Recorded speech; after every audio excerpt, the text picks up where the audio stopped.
नमस्कार, मैं हूं राम किंकर सिंह। दिल्ली तक की खास पेशकश में आपका स्वागत है।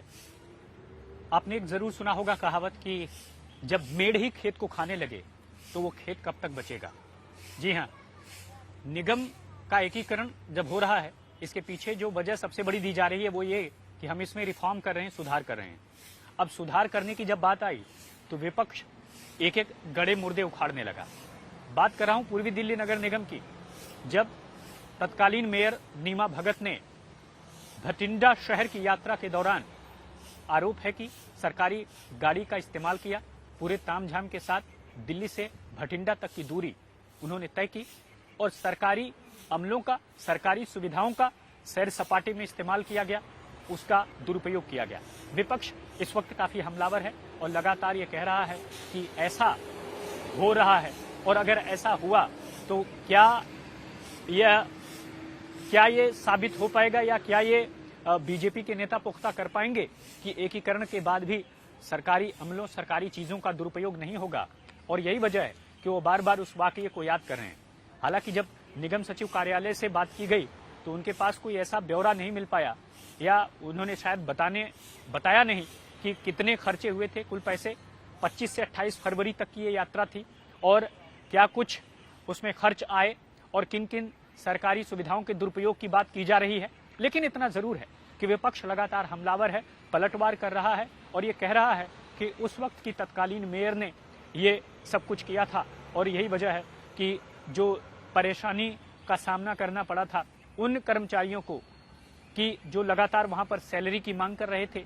और अभी अगर प्रेजेंट की मैं बात करूं तो डीबीसी कर्मचारी जितने हैं, डीबीसी कर्मचारी वो कर्मचारी होते हैं जब आप डेंगू मलेरिया का सामना कर रहे होते हैं तो आपके घरों में जाकर डेंगू और मलेरिया रोधी दवाओं का छिड़काव करते हैं और साथ ही साथ आप कोशिश करते हैं कि इलाके में डेंगू, मलेरिया और चिकनगुनिया यानी वाटर वेक्टर बॉर्न डिजीजेस, जल जनित जितनी बीमारियां हैं वो दिल्ली में न फैलें।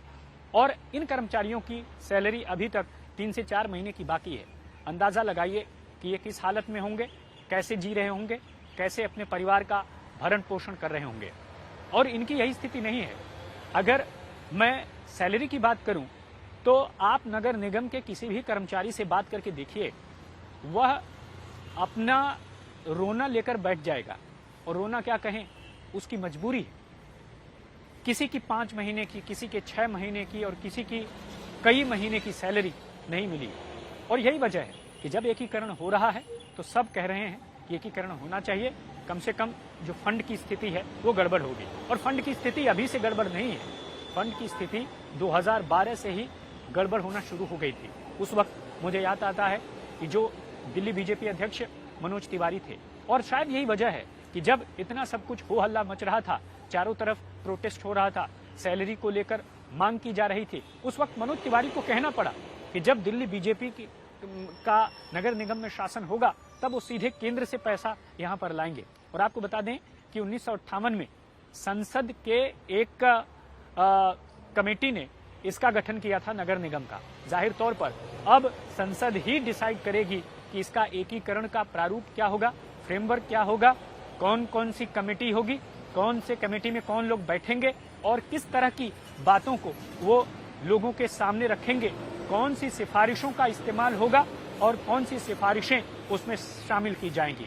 लेकिन सैलरी का संकट बहुत पुराना है और यही वजह है बीजेपी हर बार जब भी आती है शासन में, 3 टर्म से तो लगातार बीजेपी ही है और उसने हर बार ये कहा है कि वो केंद्र से सीधे पैसे लाएंगे। तो अब एकीकरण जब होने जा रहा है तो सभी मान रहे हैं, सभी सोच रहे हैं और सभी के दिमाग में ये बात है कि बीजेपी जो कह रही थी शायद वो इस बार वो कर दिखाए और केंद्र से सीधा पैसे यहां पर लेकर आए, मेयर को ताकत दे ताकि निगम कुछ ऐसा करके दिखाए जिसकी मिसाल दिल्ली में जी जा सके और दिल्ली के मुख्यमंत्री अरविंद केजरीवाल के बाबत एक जो पावर सेंटर है वो खड़ा किया जा सके जो कि उन्हें चुनौती दे सके। तो ये थी स्थिति।